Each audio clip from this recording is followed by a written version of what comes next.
Welcome to Hannity. Tonight, a brutal new phase from the war in Ukraine. It is brutal. Russian forces now launching deadly attacks against population zones. They're going right after civilian populations as revenge against the unsuccessful Ukrainian strike that, in fact, disabled a major bridge to Crimea. This as Putin now threatens to go nuclear, while Joe Biden, your president, is warning we are on the precipice of a worldwide nuclear Armageddon, the worst crisis since the Cuban Missile Crisis, before jetting off to Delaware for some Western relaxation. So how much sense does that make? All right, coming up, we're going to bring you the very latest. We'll check in with Colonel Oliver North, and later, bombshell new evidence of what could soon result in felony firearm charges and tax charges against Hunter Biden, but they're missing the big picture. But tonight, we do have a voicemail allegedly left by his father to Hunter and the president. That sheds new light on how Hunter likely lied on that gun application. We'll play the recording. We'll let you decide.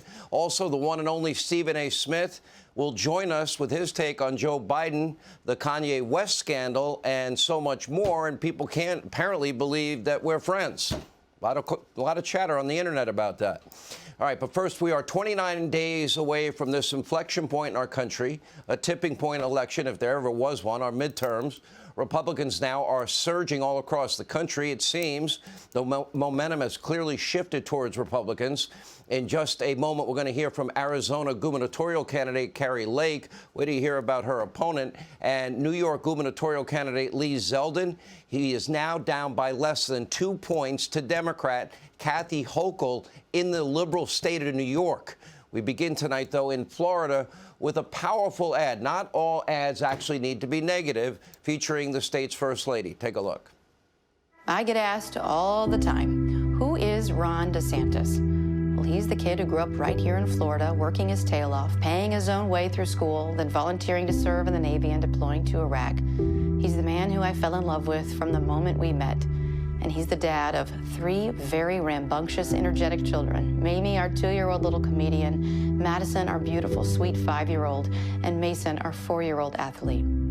But if you want to know who Ron DeSantis really is, when I was diagnosed with cancer and I was facing the battle for my life, he was the dad who took care of my children when I couldn't. He was there to pick me off of the ground when I literally could not stand. He was there to fight for me when I didn't have the strength to fight for myself. That is who Ron DeSantis is. You know, the country's been bombarded with so many negative ads. Isn't it nice occasionally get a break from that? Governor DeSantis, he has done a good job for the people of Florida. Look at post-Hurricane Ian, with now 98% of power restored in the state of Florida. And it's clear he was right not to shut down the state of Florida during COVID. Remember, the kids in Florida had in-school education in August of 2020. And by the way, he took a lot of unfair attacks about that, but he showed leadership. And by the way, he'll probably be rewarded and get reelected as a result.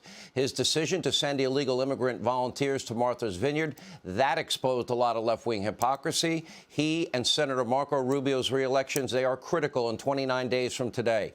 Meanwhile, in sharp contrast, Pennsylvanians, that trust fund brat in a hoodie that never worked a day in his life, John Fetterman, is not exactly earning anybody's vote. It is now a statistical dead heat in Pennsylvania. In fact, the socialist Senate candidate, he never had a real job until he was nearly 50.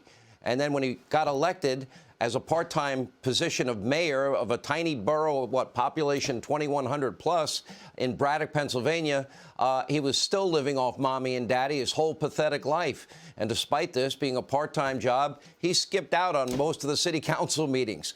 And as lieutenant governor, he kept a very light agenda, working only about 4 hours a day, without absolutely nothing on his daily schedule for a third of all work days.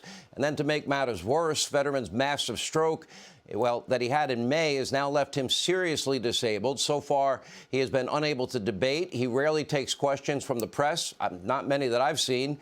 He never speaks in public for more than 5-10 minutes. But on the rare occasion that he does leave his home, it's pretty clear that Fetterman is not fit to hold office. You decide. Should Joe Biden run again in 2024? I think that should be a decision made by Joe Biden. We already knew that this is going to be a tight race.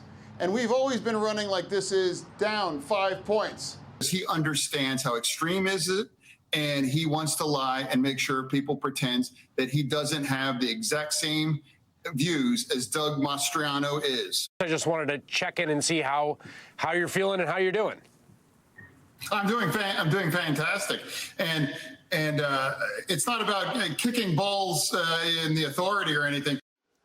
Kicking balls in the authority and President Joe Biden. What you saw looks bad, but Fetterman's radical views are even worse when he's not chasing innocent African Americans down the street and holding them hostage with a shotgun.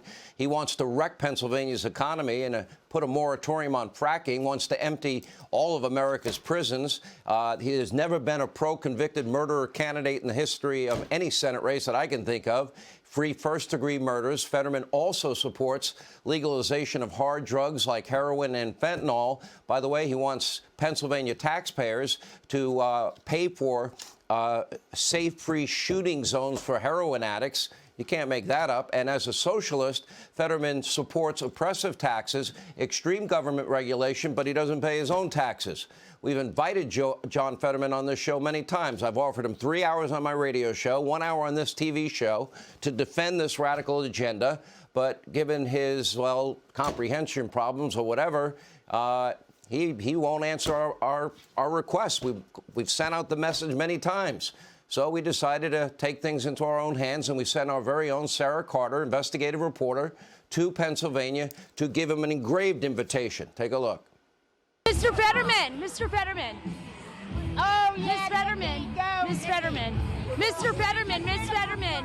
No, we'll give you guys a full hour, prime time on Fox News. Full hour. Mr. Fetterman, Mr. Fetterman, Sean Hannity has invited you, giving you the full hour on Fox News, and he'll give you 3 hours of his radio show. We have no roaming cameras. Sir, one full hour. You'll have it all.